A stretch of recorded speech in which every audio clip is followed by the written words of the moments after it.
প্রিয় দর্শক, আপনাদের সবাইকে স্বাগত জানাচ্ছি এটিএন নিউজের নিয়মিত আয়োজন নিউজ আওয়ার এক্সট্রায়। আপনারা জানেন যে রোহিঙ্গা সংকট বাংলাদেশের এই মুহূর্তের একটি অন্যতম বড় সমস্যা, এবং এ নিয়ে কিন্তু ধারাবাহিক আয়োজন আমাদের চলছেই, এবং অনেকেই বলছেন যে এটি একটি জটিল এবং কঠিন সমস্যা, সময় সাপেক্ষ এর সমাধান। এবং আপনারা জানেন যে প্রতিদিনই কিছু না কিছু ডেভেলপমেন্ট এই বিষয়টিতে রয়েছে।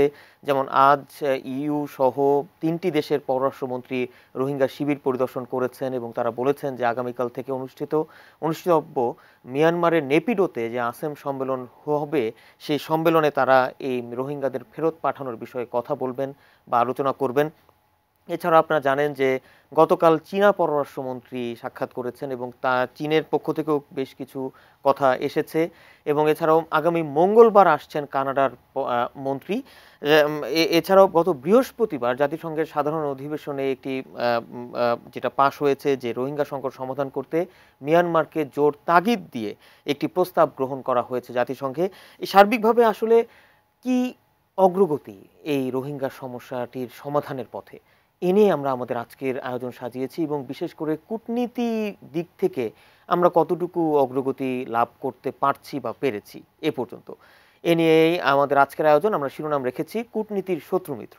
এ নিয়ে আলোচনা করার জন্য আমাদের স্টুডিওতে আজ উপস্থিত আছেন, প্রথমে আমার হাতের ডান দিক থেকে মিয়ানমারে নিযুক্ত বাংলাদেশের সাবেক রাষ্ট্রদূত আছেন মেজর জেনারেল অবসরপ্রাপ্ত অনুপ কুমার চাকমা, আছেন মিয়ানমারের বাংলাদেশ দূতাবাসের প্রাক্তন প্রতিরক্ষা উপদেষ্টা অবসরপ্রাপ্ত ব্রিগেডিয়ার জেনারেল শওকত জামাল, এবং আছেন bdnews24.com এর সিনিয়র রিপোর্টার নুরুল ইসলাম হাসিব। আপনাদের তিনজনকেই স্বাগত জানাচ্ছি আমাদের আজকের এই নিউজ আওয়ার এক্সট্রায়। আপনারা ইতিমধ্যে তো জেনেছেন যে রোহিঙ্গা ইস্যু নিয়ে আমরা কথা বলবো। আমরা প্রথমেই একটু জানতে চাই, আপনাদেরকে যে বিষয়টা জানিয়েছি প্রিয় দর্শক, যে ইইউ সহ 3টি দেশের পররাষ্ট্রমন্ত্রীরা আজ রোহিঙ্গাদের যেই রোহিঙ্গা ক্যাম্প বাংলাদেশে কুতুপালংয়ে সেটি সফর করেছেন, এবং তারা বেশ কিছু কথা বলেছেন সেখানে। সহকর্মী রেজওয়ান ফয়েজ নিয়ে একটি রিপোর্ট করেছেন, রিপোর্টটি দেখে এসে তারপর আমরা আলোচনা আসছি। রোহিঙ্গাদের ফিরিয়ে নিতে মিয়ানমারের উপর আন্তর্জাতিক চাপের অংশ হিসেবে রোববার সকালে ঢাকায় আসেন ইউরোপীয় ইউনিয়নের ভাইস প্রেসিডেন্ট ফেদেরিকো মোঘেরিনি, জার্মানির পররাষ্ট্রমন্ত্রী সিগমার গ্যাব্রিয়েল, সুইডেনের পররাষ্ট্রমন্ত্রী মার্গট ওয়ালস্ট্রম এবং জাপানের পররাষ্ট্রমন্ত্রী তারো কানো। এরপর দুপুরেই তাদের নিয়ে কক্সবাজারের কুতুপালং রোহিঙ্গা ক্যাম্প পরিদর্শনে যান পররাষ্ট্রমন্ত্রী এইচ মাহমুদ আলী। সঙ্গে ছিলেন পররাষ্ট্র প্রতিমন্ত্রী শাহরিয়ার আলম এবং বিভিন্ন আন্তর্জাতিক দাতা সংস্থার কর্মকর্তারা। ক্যাম্প পরিদর্শনের সময় তারা নির্যাতনের শিকার বেশ কয়েকজন রোহিঙ্গার সঙ্গে কথা বলেন। এছাড়া উখিয়ার কুতুপালং রোহিঙ্গা ক্যাম্পে IOM এর প্রাথমিক চিকিৎসা সেবা কেন্দ্র, জরুরি ত্রাণ বিতরণ কেন্দ্র সহ বিভিন্ন কার্যক্রমও পরিদর্শন করেন তারা। রোহিঙ্গা ক্যাম্প পরিদর্শনের পর বিদেশি প্রতিনিধি দলের পক্ষে জার্মান পররাষ্ট্রমন্ত্রী সাংবাদিকদের বলেন, মিয়ানমারের রাজধানীতে সোমবার থেকে শুরু হওয়া এশিয়া ইউরোপের দেশগুলোর সম্মেলন আসেমে রোহিঙ্গা সংকটের বিষয়টি তুলবেন তারা। ইউরোপীয় ইউনিয়ন ও অন্য পররাষ্ট্রমন্ত্রীদের সাথে কথা বলে আমরা ঠিক করেছি মিয়ানমারের রোহিঙ্গাদের ফেরত পাঠাতে বিষয়টি আসেম সম্মেলনে তোলা হবে। এছাড়া রোহিঙ্গারা যাতে নিরাপদে নিজ দেশে ফিরে যেতে পারে সে লক্ষ্যে কাজ করবে জার্মানি। আর বাংলাদেশের পররাষ্ট্র প্রতিমন্ত্রী বললেন, রোহিঙ্গাদের দুর্দশা দেখে খুবই অবাক হয়েছেন বিদেশি প্রতিনিধি দলের সদস্যরা। তারা সকলেই বলেছেন যে এরকম সিচুয়েশন তারা এর আগে কখনো দেখেনি, এত অল্প জায়গায় এত মানুষের। এবং আপনারা তার বক্তব্যে শুনেছেন যে রোহিঙ্গাদেরকে মিয়ানমারে ফেরত যাওয়ার ক্ষেত্রে আসেম সামিটে তারা সর্বাত্মক চেষ্টা করবেন। আসেম সম্মেলনে যোগ দিতে রাতেই মিয়ানমারের উদ্দেশ্যে ঢাকা ছাড়বেন জার্মান, সুইডেন ও জাপানের পররাষ্ট্রমন্ত্রী। বাংলাদেশের পররাষ্ট্রমন্ত্রী এইচ মাহমুদ আলীও যোগ দেবেন তাদের সঙ্গে। এর আগে রোববার ভোরে ঢাকা পৌঁছেই রোহিঙ্গা সংকট নিয়ে জাপানের পররাষ্ট্রমন্ত্রী বৈঠক করেছেন বাংলাদেশের পররাষ্ট্রমন্ত্রীর সঙ্গে। Rezwan Foyez, ATN news, Dhaka. আমরা রেজওয়ান ফয়েজের রিপোর্টটি দেখছিলাম। আমি প্রথমেই একটু অবসরপ্রাপ্ত major general Anup Kumar Chakma sir, আপনার কাছেই আসতে চাই। আপনি দীর্ঘদিন মিয়ানমারে ছিলেন বাংলাদেশের রাষ্ট্রদূত হিসেবে, এবং মিয়ানমারের নীতি এবং মিয়ানমারের যেই ধ্যান ধারণা চিন্তাভাবনা সম্পর্কে আপনার ভালো জ্ঞান রয়েছে এবং সম্যক ধারণা রয়েছে। এই যে স্যার ইইউ সহ 3টি দেশের পররাষ্ট্রমন্ত্রীরা আজকে বাংলাদেশ সফর করলেন, আপনি নিশ্চয়ই জানেন গতকালকে মার্কিন একটি প্রতিনিধি দল কক্সবাজারের কুতুপালং রোহিঙ্গা ক্যাম্প পরিদর্শন করেছেন এবং আজকে প্রধানমন্ত্রী শেখ হাসিনার সঙ্গেও দেখা করেছেন এবং আগামী মঙ্গলবার কানাডার পররাষ্ট্রমন্ত্রী আসছেন এবং গত বৃহস্পতিবার জাতিসংঘের সাধারণ অধিবেশনে যে প্রস্তাবনা পাশ হয়েছে, সার্বিকভাবে স্যার সত্যিকার অর্থে সাধারণ মানুষ, বাংলাদেশের সাধারণ মানুষ যেটি জানতে চায় যে এই রোহিঙ্গা সমস্যার সমাধানের পথে কতটুকু এগোচ্ছে? আমি প্রথমে বলবো এই সমস্যাটা আমাদের ঘাড়ে এসছে। এখন যত তাড়াতাড়ি আমরা এই সমস্যা আমাদের ঘাট থেকে ওপারে পাঠাতে পারি, মিয়ানমারে পাঠাতে পারি, ততই আমাদের জন্য মঙ্গল। এবং এই জন্য তৎপরতা চলছে।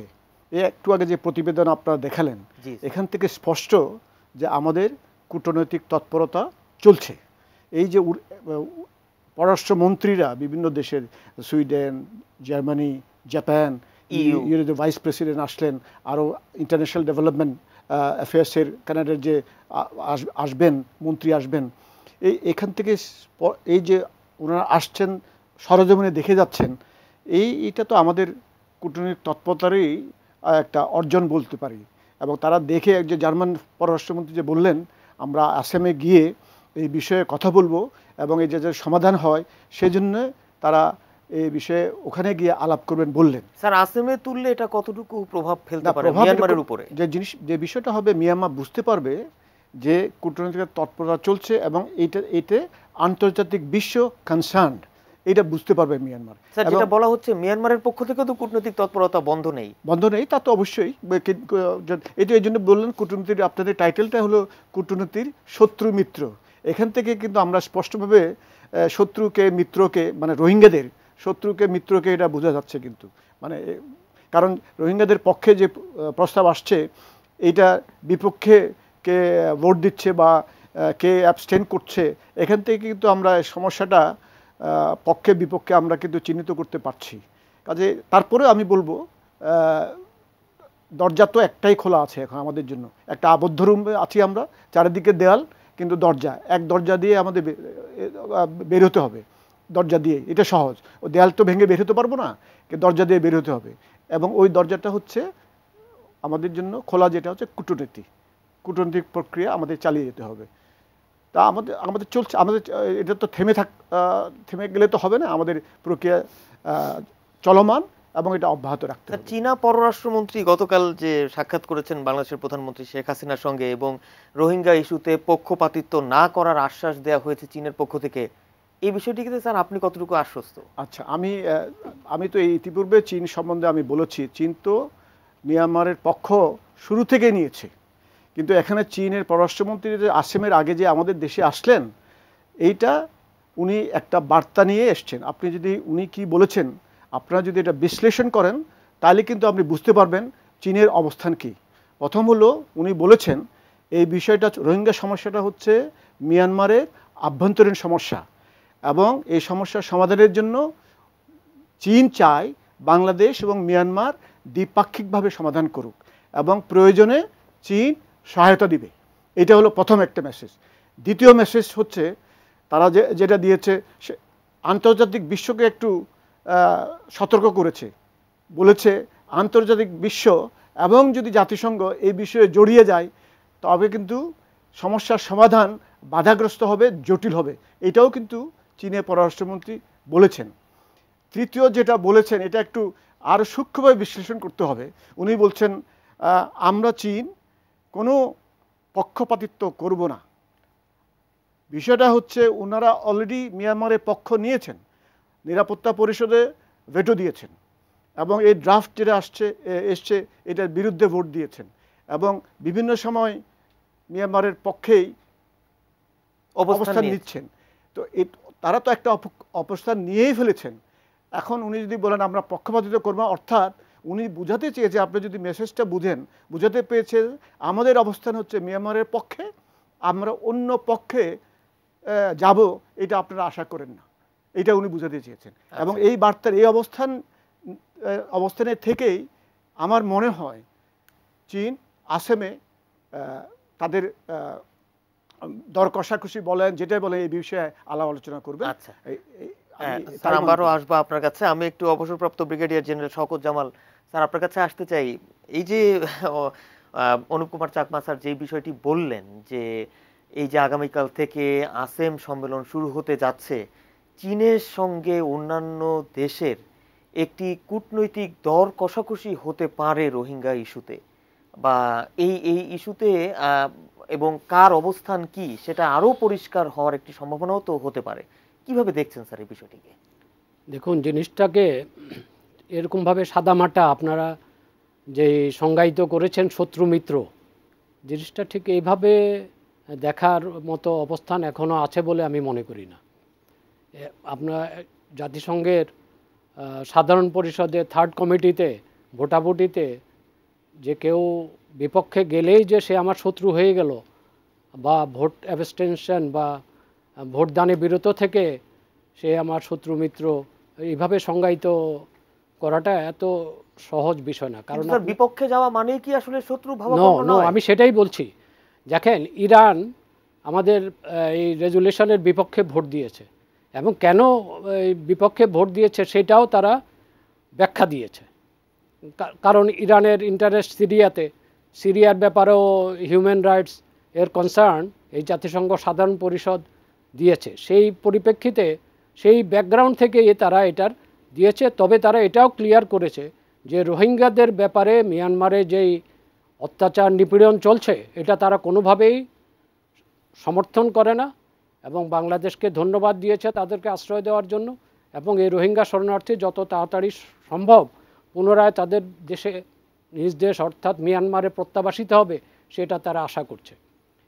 এবং চীনের অবস্থান, তারা ভেটো দিয়েছে, তারা বলছে মিয়ানমারের এটা আভ্যন্তরীণ সমস্যা, ঠিক আছে। তবু আমি মনে করি চীনের পররাষ্ট্রমন্ত্রী আশাটাকে আমরা পজিটিভলি দেখাটাই ঠিক হবে। উনি এসে বাংলাদেশের জনগণের কাছে বা সরকারের কাছে তাদের অবস্থান ব্যাখ্যা করেছেন। বাংলাদেশও তাদের অবস্থান চীনের পররাষ্ট্রমন্ত্রীর কাছে ব্যাখ্যা করার একটা সুযোগ সৃষ্টি হয়েছে।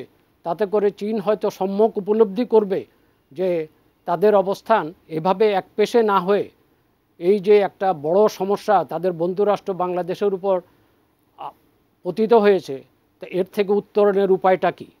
তবে এটা ঠিক, এ ব্যাপারে আমি একমত যে চীন চায় যে এটা বাইলেটারালি বা দ্বিপক্ষীয়ভাবে সমাধান করতে কোনো আন্তর্জাতিক সংস্থাকে বা বাইরের কোনো দেশকে এর মধ্যে ইনভলভ হোক, এটা চীন চায় না। কারণ এটা তারা পরিষ্কারভাবে বুঝিয়ে বলেছে এবং একাধিকবার বলছে, এবারও আপনার মতে বলেছে। কেন স্যার চীন চায় না যে বিশ্ব বা আন্তর্জাতিক সম্প্রদায় বা জাতিসংঘ এই বিষয়টিতে আসুক? এটা চায় না কারণ এটা স্ট্যান্ডটা মিয়ানমারেরও, আপনারা জানেন যে মিয়ানমারও চাচ্ছে না যে বাইরের কোনো তৃতীয় শক্তি বা আন্তর্জাতিক কোনো সংস্থা এর সাথে অঙ্গাঙ্গিভাবে জড়িত হোক এই সমস্যার সমাধানে। কিন্তু যেটা বলা হয় যে বাইরের তৃতীয় শক্তি যদি এর সঙ্গে সংশ্লিষ্ট হয়, তাহলে বাংলাদেশের পক্ষ থেকে মিয়ানমারের উপরে সেই চাপটি আরো জোরালো হবে। ঠিক, এই ব্যাপারে এটা আমাদের সরকারের স্ট্যান্ড, এবং আমিও এই ব্যাপারে একমত যে কারণ বাইলেটারালি তো আমরা কয়েক দশক ধরে চেষ্টা করেছি। জি, যখন আমি রেঙ্গুনে ছিলাম তখন মাননীয় তৎকালীন পররাষ্ট্রমন্ত্রী দীপুমণি শপথ করেছিলেন, এবং আমার সেই সুযোগ হয়েছিল ওনার সাথে যে দ্বিপাক্ষিক বৈঠক হয়েছিল নেপিডোতে, সেই বৈঠকে আমি উপস্থিত ছিলাম। কাজে এই সমস্যা এবং রোহিঙ্গাদের ইস্যুটা গত কয়েক দশক ধরে যতবারই দ্বিপক্ষীয় যে কোন ফোরামে এটা আলোচিত হয়েছে ততবারই এই ইস্যুটাকে মিয়ানমারের সামনে উঠিয়ে দেওয়া হয়েছে। মিয়ানমার বিভিন্নভাবে, বিভিন্ন অজুহাতে, বিভিন্ন একটা কারণ দেখিয়ে এইটাকে পাশ কাটিয়ে যাবার একটা অপচেষ্টা আমি বলবো যে করেছে। কাজে বাইলেটারালি এটা সমস্যার সমাধান কতটুকু এগিয়ে যাবে সে ব্যাপারে আমারও আমাদের সন্দেহের অবকাশ আছে। তবে এই মুহূর্তে আমার মতে যে বাইলেটারালিটি আমরা যেহেতু একটা প্রেক্ষাপটটা নতুন, এটা বিগত কয়েক দশকের যে প্রেক্ষাপট, আর 2017 সালের বা 2012 সালে যে অক্টোবরে যে ঘটনা ঘটেছে এবং তার পরিবর্তিতে এবছরের অগাস্ট থেকে 25 আগস্টের পরবর্তীতে যে ঘটনা ঘটেছে আনপ্রেসিডেন্টেড, এর সাথে আগের কোনো পরিস্থিতির তুলনা হয় না। সেই পরিপ্রেক্ষিতে আমার মনে হয় যে আমরা চেষ্টা করব এবং যে কোনো কূটনৈতিক উদ্যোগ ওভারনাইট বা সাথে সাথে সমাধান হবে না, এটাকে আমাদেরকে প্রচেষ্টা চালিয়ে যেতে হবে এবং আমাদের পররাষ্ট্র যে উদ্যোগ, যে পররাষ্ট্র প্রচেষ্টা, তার সুফল আমরা দেখতে পাচ্ছি একের পর এক। আপনি বলছিলেন যে মার্কিন যুক্তরাষ্ট্রের প্রতিনিধি দল এসছেন, তারা কংগ্রেসের প্রতিনিধি দল, এখন আসেম সম্মেলনের প্রাক্কালে ইউরোপিয়ান ইউনিয়ন এবং জার্মানি, সুইডেনের, জাপানের ওনারা এসছেন, চীনের ইয়েরা আসছেন, এগুলির একটা সুফল। মঙ্গলবার কানাডার পররাষ্ট্রমন্ত্রী আসছেন। কাজেই ডেফিনেটলি এটা আমাদের পররাষ্ট্র যে মন্ত্রণালয়ের উদ্যোগের একটা সফলতা হিসাবেই আমরা দেখতে পাচ্ছি। একটা ছোট্ট বিষয় একটু আপনার কাছে জানতে চাই যে এই যে আগামীকাল থেকে আসেম সম্মেলন শুরু হতে যাচ্ছে মিয়ানমারের নেপিডোতে, এবং আজকেই তো জার্মানির পররাষ্ট্রমন্ত্রী বলেছেন যে রোহিঙ্গারা যাতে নিরাপদে নিজ দেশে ফিরে যেতে পারে সে লক্ষ্যে কাজ করবে জার্মানি। এই আসেম সম্মেলন থেকে কি আসলে কোনো একটা পজিটিভ আউটকাম আসতে পারে বাংলাদেশের পক্ষে?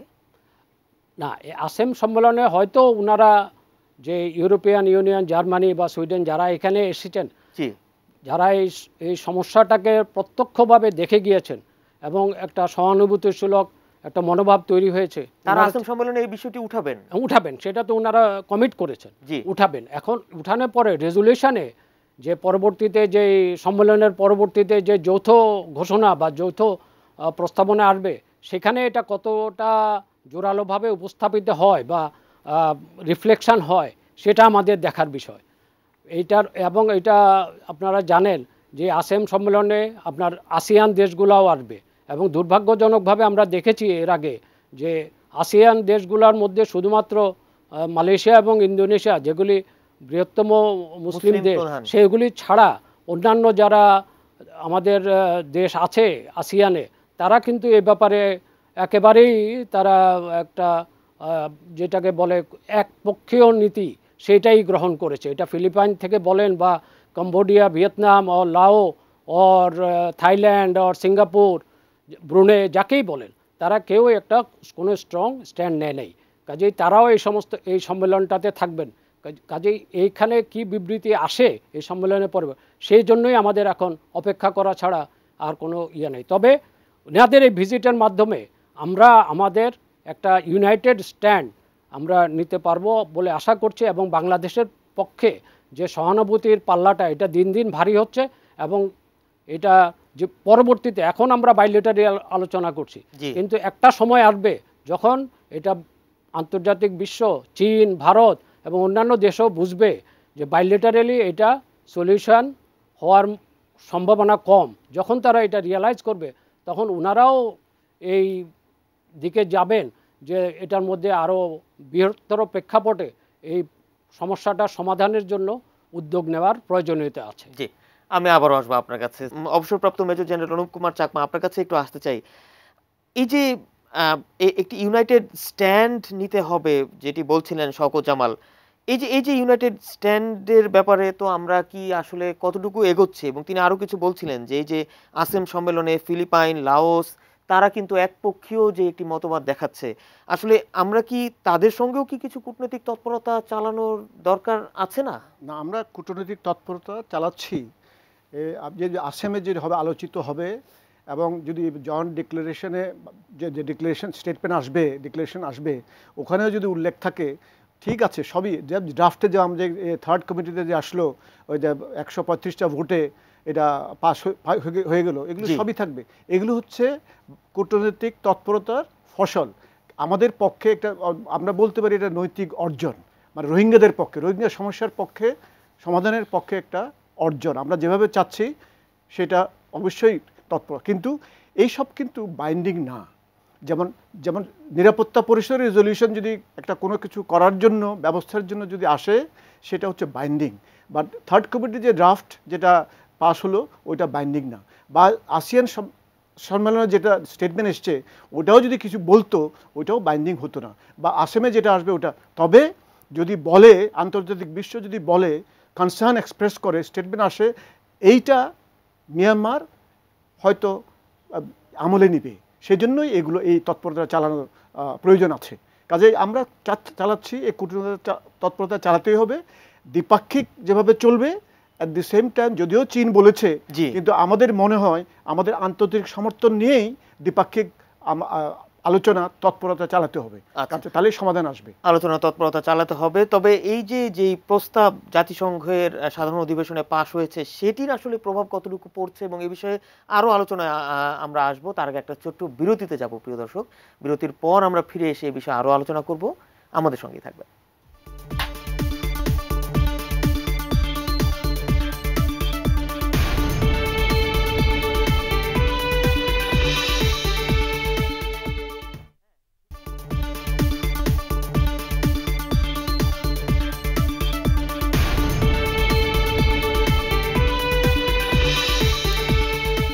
কূটনীতির শত্রু মিত্র, প্রিয় দর্শক, আমাদের আজকে নিউজ আওয়ার এক্সট্রার বিষয়ে আমরা এ নিয়ে আলোচনা করছি। বিশেষ করে রোহিঙ্গা সংকট সমাধানের বিষয়ে আমরা কাদেরকে কূটনীতিক দিক থেকে শত্রু হিসেবে পাচ্ছি এবং কাদেরকে পাচ্ছি না।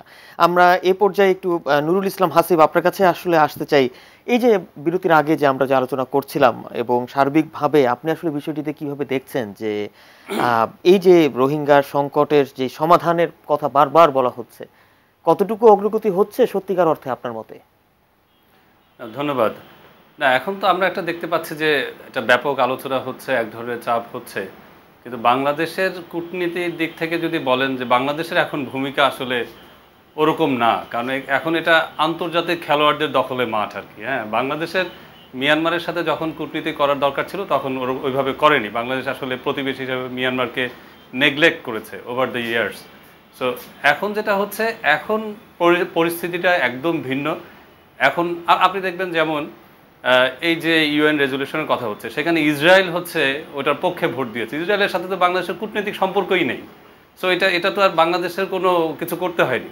সো এটা অন্যভাবে হয়েছে। এখন বিষয়টা হচ্ছে, এখন সমস্ত আপনি দেখতে পাচ্ছেন যে আন্তর্জাতিক সমস্ত বড় বড় প্লেয়াররা, এবং এটা অলরেডি যেমন মন্ত্রীরা যখন ঢাকায় আসে তারা কিন্তু বলে যাচ্ছে যে এটা হচ্ছে বাংলাদেশ একা না, আমরা সাথে আছি।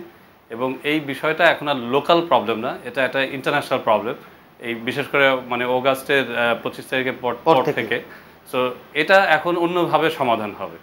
সেটা কিভাবে হবে সেটা হচ্ছে আপনার দেখার বিষয় আছে। যে কারণ একটা হচ্ছে যে হ্যাঁ, আমরা এই যে জাতিসংঘে কিছুদিন আগে 3rd কমিটি যে রেজলিউশন হলো, বাট এগুলি হচ্ছে কোনো বাইন্ডিং কিছু বা কোনো আপনার পিউনিটিভ কোনো মেজার্স নিতে পারে না। সেটার জন্য আপনার নিরাপত্তা পরিষদ দরকার হয়, এবং সেখানে জানেন যে চায়না হচ্ছে ভেটো দিচ্ছে, চায়না এখানেও ভোট দিচ্ছে না। সো এখন সেটা হচ্ছে বিষয়, সেটা দেখার বিষয় যে সেটা কিভাবে হবে। মানে এটা আসলে যে আমি ওরকম মানে যে রাতারাতি সমাধান আসলে দেখছি না। তবে যেটা হচ্ছে যে আশার আলো কি দেখতে পাচ্ছেন? না, আশার আলো হচ্ছে যে এখন এক ধরনের চাপ সৃষ্টি হয়েছে এবং এটাকে সাস্টেইন করতে হবে। এই যে এখন যে আপনার সারা বিশ্ব এটা নিয়ে কথা বলছে, মন্ত্রীরা আসছেন, দেখছেন, তারা বিভিন্ন আন্তর্জাতিক ফোরামে আলোচনা করছে, এই চাপটা অব্যাহত থাকতে হবে। মিয়ানমারের উপর আসলে সত্যিকার অর্থে কতটুকু চাপ তৈরি হয়েছে? না, এক ধরনের চাপ আছে, বাট চাপটা হচ্ছে কি আসলে আন্তর্জাতিক ইস্যে, যে আপনি যদি এখন যদি তার উপর একটা অর্থনৈতিক অবরোধ হতো, তার উপর তার আপনি দেখছেন যে আর্মিদের ইউরোপিয়ান ইউনিয়ন কিছু টার্গেটেড স্যাংশন দিয়েছে, যে হ্যাঁ তাদের জেনারেলদের ইউরোপিয়ান ইউনিয়নের ইনভিটেশন ছিল সেটা ক্যান্সেল করে দিয়েছে। মানে এরকম এগুলো একটা চাপ তো আছে, যার ফলে মিয়ানমারও এক ধরনের মুভমেন্ট করছে। সে আপনার বলছে হ্যাঁ আমরা নিব। বাংলাদেশে কিন্তু মন্ত্রী পাঠিয়েছে, আলোচনা করছে। সে আলোচনা নিয়ে যদি আবার তারা একটু মানে এটা সময় ক্ষেপণও করছে, সেটাও কিন্তু বিভিন্ন ইসে মানে বোঝা যায়। কিন্তু এই যে চাপ যে একটা আছে, তার ফলে অ্যাটলিস্ট তারা এখন এনগেজড। চীনা পররাষ্ট্রমন্ত্রী যে বলছেন যে বাংলাদেশ এবং মিয়ানমারের দ্বিপাক্ষিক যে আলোচনা, সেখানে সহযোগিতা করবে চীন, এবং জাতিসংঘ বা বাইরের কোনো আন্তর্জাতিক বিশ্বে সেই বিষয়টিতে না জড়ালেই ভালো হবে। এই বিষয়টিতে কিভাবে? চীন প্রথম থেকে এই কথা বলছে। চীন আসলে এটা একটা মেডিয়েটরের রোল পালন করতে চায়, এবং জানেন যে মিয়ানমারের সাথে তার ভালো সম্পর্ক। তো সে চাচ্ছে না এখানে, এবং এটাও আমার কাছে মনে হয় এটাও একটা যে সময় ক্ষেপণ বা মানে এটা সমাধান না হওয়ার মতো একটা বিষয়ের দিকে তখন চলে যাবে। কারণ এটা এখন পরিষ্কার, এটা বাইল্যাটারালি সলিউশন হবে না, এবং সেই পর্যায়েও নাই। সমস্ত আন্তর্জাতিক সম্প্রদায় এটা জড়িত, এটার সাথে ইউএনকে লাগবে, সবাইকে লাগবে। সো এখানে চায়না যদি এই কথাগুলি যে বলছে, এটা আসলে এটা বলে আসলে চায়না পক্ষান্তরে মানে মিয়ানমারের পক্ষে, এবং সেটা আমরা দেখছি কারণ সিকিউরিটি কাউন্সিলে সে ভেটো দিচ্ছে, মিয়ানমারের পক্ষে যাচ্ছে সেগুলি। সো সে মিয়ানমারের পক্ষেই কথা বলছে ইনফ্যাক্ট। আচ্ছা, আমি আবারও আসবো আপনার কাছে। আমি একটু অবসরপ্রাপ্ত major general Anup Kumar Chakma sir আপনার কাছে আসতে চাই। মার্কিন যুক্তরাষ্ট্রের দুজন সিনেটর আপনি জানেন যে গতকাল কক্সবাজারের কুতুপালং রোহিঙ্গা ক্যাম্প পরিদর্শন করেছেন, আজকে প্রধানমন্ত্রী শেখ হাসিনার সঙ্গে দেখা করেছেন এবং মার্কিন যুক্তরাষ্ট্রের বেশ কয়েকজন প্রতিনিধি দলই বা অনেকেই, মন্ত্রী থেকে শুরু করে অনেকেই পরিদর্শন করেছেন। আসলে তাদের মার্কিন যুক্তরাষ্ট্রের ভূমিকাকে আসলে আপনি বাংলাদেশের জন্য কতটুকু, আমরা যদি বলি যে পজিটিভ বা কোনো ইম্প্যাক্ট আছে কিনা, এই বিষয়টিতে কিভাবে দেখছেন? আমরা তো দেখছি শুরু থেকেই যুক্তরাষ্ট্র এই যে আমাদেরকে সমর্থন দিয়ে যাচ্ছে, সীমান্ত খুলে দেওয়া থেকে শুরু করে রোহিঙ্গাদেরকে আশ্রয় দেওয়া থেকে শুরু করে আমাদের মানবিক দৃষ্টিকোণ থেকে তার আশ্রয় দিয়েছি। প্রথম থেকে শুরু থেকেই যুক্তরাষ্ট্র আমাদেরকে সমর্থন দিয়ে যাচ্ছে এবং আমাদের কূটনৈতিক প্রক্রিয়া চলছে। কূটনৈতিক একটা কথা আছে না, পার্মানেন্ট শত্রু বলেও, স্থায়ী শত্রু বলেও নাই, স্থায়ী মিত্র বলেও কোনো কথা না, যে কোনো সময় পরিবর্তন হতে পারে। মার্কিন যুক্তরাষ্ট্র কি আমাদের কূটনৈতিক শত্রু না মিত্র? না না, শত্রু মিত্র আমি বলছি না, আমাদেরকে সমর্থন দিয়ে যাচ্ছে, কিন্তু মাঝে মাঝে একটু সন্দেহ হয় তাদের ভূমিকা। যেমন তাদের সেক্রেটারি অফ স্টেট আমাদের এখানে আসলেন, তার আগে ডোনাল্ড ট্রাম্প আपेকে গেলেন, আসামে গেলেন, বিভিন্ন দেশের গুরুত্বপূর্ণ দেশ চীন, জাপান, ভিয়েতনাম, সাউথ কোরিয়া ওসব সফর করলেন, আসামে অংশগ্রহণ করলেন। ওখানে উনি রাষ্ট্রপ্রধান হিসেবে কিছুই বললেন না। টিলারসন আমাদের দেশে এসে মিয়ানমার গেলেন। এখন যেটা আমার মনে হচ্ছে, মিয়ানমারে যখন ওনাকে ব্রিফ করা হলো, উনি মিটিং করলেন, তাদের commander in chief general Min Aung লাইংয়ের সাথে মিটিং করলেন, অং সান সু চির মিটিং করার পরে যে স্টেটমেন্টটা দিয়েছেন, এই স্টেটমেন্টটা একটু কেমন যেন সন্দেহ লাগছে। উনি ওখানে গিয়ে আর একটা মিয়ানমার তাকে বোধহয় বুঝাতে পেরেছে। প্রথমে উনি আরসাকে সমালোচনা করলেন, তার স্টেটমেন্ট দিলেন, আরসা যে এরকম কর্মকাণ্ড করেছে এটা সমালোচনা করেছেন। অবশ্যই যে মিয়ানমার সেনাবাহিনী যে করেছে ওটাও সমালোচনা করেছেন, অ্যাট দি সেম টাইম আরসাকে কঠোরভাবে সমালোচনা। দ্বিতীয় যেটা বলেছেন, এথনিক ক্লিনজিং, আগে কিন্তু ওনারা নিরাপত্তা পরিষদে বলেছেন, তাদের এথনিক ক্লিনজিং শব্দটা ব্যবহার করছেন, এখানে গিয়ে বলছেন আমার ক্রেডিবল এভিডেন্স লাগবে আমি এথনিক ক্লিনজিং বলবো কিনা, অর্থাৎ তাকে ওনাকে বুঝাতে ওখানে সক্ষম হয়েছে। তারপরে আরও মজার ব্যাপার হচ্ছে, স্যাংশনের ব্যাপারে যখন তাকে বলা হলো, উনি বললেন, জেনারেল মিন অংকে কেউ লক্ষ্য করে বলেন না, উনি বলছেন ওইখানে যারা অ্যাট্রোসিটি চালিয়েছে, হিউম্যান রাইটস ভায়োলেশন করেছে, তাদের চিহ্নিত করে তাদের বিরুদ্ধে টার্গেটেড স্যাংশন দিবেন, অর্থনৈতিক অবরোধ আগে যেভাবে দিয়েছিল সেভাবে দিবেন না। অর্থাৎ আস্তে আস্তে সরে আসছে, যদিও তাদের সিনেটে একটা প্রস্তাব আছে এই অবরোধ দেওয়ার জন্য, কিন্তু উনি একটা ইঙ্গিত দিয়ে গেলেন এই ধরনের অবরোধ স্যাংশন তারা দিবে না। দিবে হচ্ছে টার্গেটেড স্যাংশন কার বিরুদ্ধে, যে কমান্ডার ছিল জেনারেল, একটা ব্রিগেডিয়ার ছিল, একটা ব্যাটালিয়ন কমান্ডার ছিল, তারা চিহ্নিত করে তাদের বিরুদ্ধে টার্গেটেড স্যাংশন দিবে, ইউরোপিয়ান ইউনিয়ন যেভাবে দিয়েছে সেরকম দিবে। এগুলো তো এই স্যাংশনের কার্যকর তেমন থাকবে না। সেজন্য বললাম, যুক্তরাষ্ট্র যে উচ্চস্বরে আমাদেরকে প্রথম থেকে সমর্থন করছিল, টিলারসন ভিজিট করার পরে, মিয়ানমার ভিজিট করে যে স্টেটমেন্ট দিয়েছে, এর মধ্যে একটু স্বরের একটু পরিবর্তন। এই টার্ন নেয়ারটার পেছনে কারণ কি থাকতে পারে যুক্তরাষ্ট্রের? কারণ অনেকগুলো হচ্ছে, তাকে হয়তো আমাদের বুঝতে হবে মিয়ানমারও তাদের তৎপরতা চালাচ্ছে। যখন তারা তাকে ব্রিফ করেছে, মিটিংয়ে যে বলেছে, হয়তো তারা তাকে বোঝাতে সক্ষম হয়েছে এখানে আরসা কারণেই ঘটনাটা এই মিলিটারি ক্লিয়ারেন্স অপারেশন হয়েছে, সেজন্য উনি আরসাকে সমর্থন করেছেন। দ্বিতীয় হচ্ছে, স্যাংশনের ব্যাপারে ডং সান সু হতে বুঝাতে পেরেছেন, আপনি যদি স্যাংশন দেন আগের মতো, তাহলে কিন্তু আমাদের গণতন্ত্রের বাধাগ্রস্ত হবে। কাজে এই বিষয়টা ওনাদের মাথার মধ্যে আছে। কাজে এইগুলো পুরো যদি গণতন্ত্রের বাধাগ্রস্ত হয়, অং সান সু চি যদি ক্ষমতায় না থাকে, তাহলে যুক্তরাষ্ট্র তো ওখানে পেনেট্রেট করতে পারবে না, যে মানে তারা তো আগে যেভাবে দূরে ছিল দূরেই থাকবে। কাজেই তারা তাদের স্বার্থের জন্য, এখানে এই কূটনীতি এখানে কিছু না, স্বার্থ। চীন যেভাবে মিয়ানমারে অবস্থান নিয়েছে স্বার্থের কারণে, এখন যুক্তরাষ্ট্র তাদের স্বার্থের কারণেই ইনভলভ হবে, এবং যদি সরে যায়, আমরা আশা করি সরে যাবে না, আমাদেরকে সমর্থন দিয়ে যাবে, আমি আশা করি।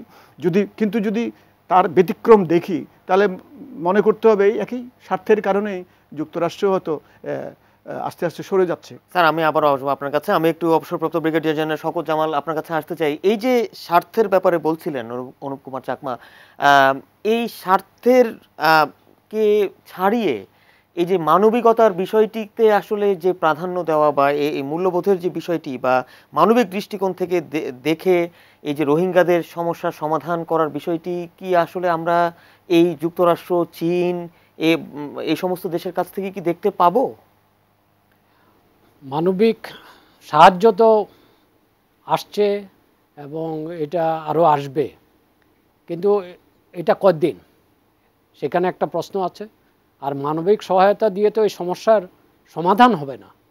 সমাধানের জন্য আপনাকে যেভাবেই হোক, বাইলেটারালি হোক, দ্বিপক্ষীয়ভাবে করেন বা বহুপক্ষীয়ভাবে করেন, আপনাকে মিয়ানমারের নাগরিকদের সমস্যা তাদেরকে তাদের দেশে সম্মানজনক, নিরাপদ এবং তাদের যে নাগরিকত্ব দিয়ে যে পর্যন্ত ফিরে না যাবে সেই পর্যন্ত এই সমস্যার সমাধান একটা সাস্টেইনেবল সমাধান। স্যার এই বিষয়ে তো যুক্তরাষ্ট্রের আমরা যে টার্ন দেখলাম যে রেক্স টিলারসন তিনি মিয়ানমারে গিয়ে তিনি বলা যায় পরিবর্তন করে ফেলেছেন তার যে কথাগুলো তিনি বাংলাদেশে এসে বলেছেন, এবং চীনের পররাষ্ট্রমন্ত্রীরও আমরা বক্তব্য দেখলাম। আমরা আসলে যতটুকু আমরা সবসময় আমরা দেখি যে পত্রপত্রিকা গণমাধ্যমে যে মিয়ানমারের উপর সত্যিকার অর্থে চাপ সৃষ্টি করার জন্য মার্কিন যুক্তরাষ্ট্র এবং চীন দুটি শক্তিশালী দেশ তারা ভূমিকা রাখতে পারে। এই দুটি দেশের ভূমিকা ছাড়া আসলে মিয়ানমারকে রাজি করানো, এই রোহিঙ্গাদের ফেরত পাঠানো এটি খুব কঠিন হবে। এই দুটি দেশ কি আসলে স্যার রাজি হবে? আপনার কি মত? আচ্ছা, সেখানে এই যখন আমেরিকান স্যাংশন ছিল ওই সময় আমি কর্তব্যরত ছিলাম রেঙ্গুনে। জি, ওই আমি 2006 থেকে 2009 পর্যন্ত ছিলাম, তখন স্যাংশন ছিল এবং অং সান সু চি গৃহবন্দী ছিলেন। তখন সিনিয়র জেনারেল থান শোয়ে ওখানে তাদের সুপ্রিম কমান্ডার ছিলেন এবং উনি যে স্লর্কের প্রধান ছিলেন। স্যাংশনটা দিলে মিয়ানমারের যে খুব বেশি দুরবস্থায় পড়ে পরিস্থিতিটা কিন্তু সেরকম না। কারণ হলো মিয়ানমার একটি খাদ্যে স্বয়ংসম্পূর্ণ বরং এবং উদ্বৃত্ত দেশ, আপনারা জানেন, এবং স্যাংশনের অভিজ্ঞতা তাদের আছে স্যাংশনের অভিজ্ঞতা, এবং স্যাংশনের অনেকেই কূটনৈতিক একটা এই ব্যাপারে একটি আলোচনা আছে যে আমেরিকান স্যাংশন বা ইউরোপিয়ান ইউনিয়নের স্যাংশনের কারণেই মিয়ানমার চীনের সাথে আরো ঘনিষ্ঠভাবে সম্পৃক্ত হয়ে গেছে। আমরা একদম শেষ পর্যায়ে আছি। নুরুল ইসলাম হাসিব, আপনার কাছে একদম শেষ পর্যায়ে জানতে চাই যে এখন আসলে আমাদের কিভাবে বা এই কূটনৈতিক দিক থেকে তো আসলে চেষ্টা করা উচিতই, আর কি কি পদক্ষেপ নেওয়া যেতে পারে বা কূটনৈতিক দিক থেকে বা কি কি পদক্ষেপ নেওয়া যেতে পারে খুব সংক্ষেপে 1 মিনিটের মধ্যে? আমাদেরকে আসলে এই প্রকৃত ঘটনা তুলে ধরতে হবে, যেটা তুলে ধরছে বিভিন্ন রাজধানীতে। তুলে ধরলে মানে যেটা আমি আগে বললাম যে এখন আসলে এটা আন্তর্জাতিক সম্প্রদায় বা যারা যারা বড় বড় স্টেক বা বিগ প্লেয়ার তারা আসলে এটা নিয়ে খেলছে বলুন বা সমাধানের কথা বলুন, তারা এটা নিয়ে কাজ করছে তাদের মতো করে। আমাদেরকে এই ফোকাসটা সবসময় যেটা হচ্ছে আপনার ইভেন জাতিসংঘের নিরাপত্তা পরিষদে আমাদের রাষ্ট্রদূতও বলেছেন যে আন্তর্জাতিক সম্প্রদায় যেন এখান থেকে তাদের দৃষ্টি সরিয়ে না ফেলে, কারণ অতীতেও এরকম অনেক ঘটনা ঘটেছে। সেই ঘটনা আপনার 1 মাস 2 মাস পার হওয়ার পরে তখন হঠাৎ করে এটা নিয়ে আর কোনো কথাবার্তা ছিল না। কিন্তু এবারের ঘটনাটা একদম ভিন্ন এবং এটা এবার আপনারা দেখছেন যে 3 মাসের কম সময়ের মধ্যে 6 লক্ষেরও বেশি আপনার রোহিঙ্গা বাংলাদেশে এসছে। অনেকে আপনার ওখানে ভেতরে কি হচ্ছে সেটা এখনো ক্লিয়ার না, কারণ ওখানে অ্যাক্সেস নাই, ইন্টারন্যাশনাল সম্প্রদায় সাংবাদিকদেরও অ্যাক্সেসটা নেই। সো এটা ধরতে হবে। প্লাস হচ্ছে চায়নার সাথেও কিছু কাজ করতে হবে, কারণ আপনারা জানেন যে চায়নার সাথে ব্যবসা বাণিজ্য আছে। প্লাস হচ্ছে চায়না যেমন তার 1 বেল্ট 1 রোড বিভিন্ন ইনিশিয়েটিভ নিয়ে কাজ করছে, বাংলাদেশ এখানে যুক্ত হয়েছে।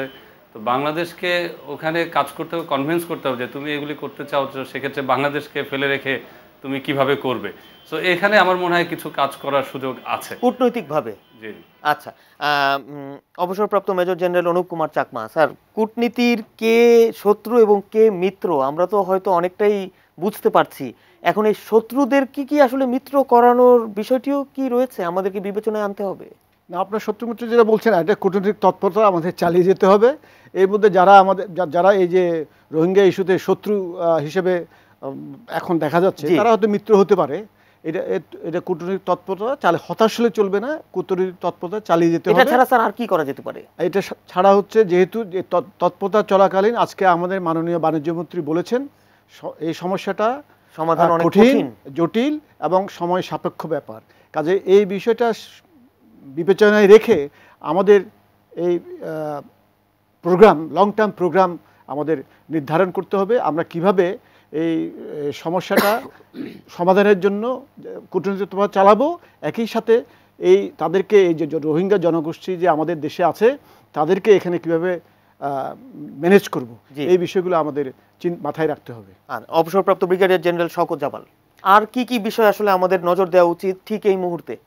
দেখুন, এটা আমরা বাইরের কূটনীতিকরা বা বাইরের বিভিন্ন পররাষ্ট্রমন্ত্রী, কংগ্রেস সদস্য ওনারা আসছেন।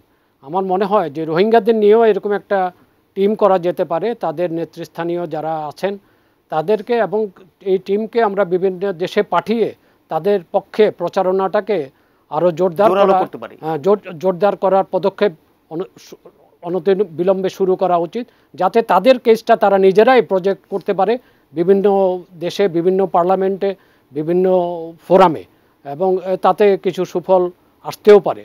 এছাড়াও আমাদেরকে এই যে ভারত এবং চীন, এই দুটো দেশ আমাদের বন্ধুপ্রতিম রাষ্ট্র, এবং বিভিন্নভাবে এবং তাদেরকেও আরও বোঝাতে হবে, এবং এই ব্যাপারে আমাদেরকে বিশেষ দূত নিয়োগ করে তার মাধ্যমেও তাকে সেইভাবে এই দুইটা দেশকে কূটনৈতিকভাবে খুবই জোরদার কূটনৈতিক প্রচেষ্টা চালিয়ে যেতে হবে, এবং বোঝাতে হবে যে ঠিক আছে, আমরা এখন দ্বিপক্ষীয়ভাবে করছি, আপনারাও সেইভাবে চেয়েছেন, কিন্তু যদি এটাতে সুফল বয়ে না আসে তখন এটাকে একটা আন্তর্জাতিক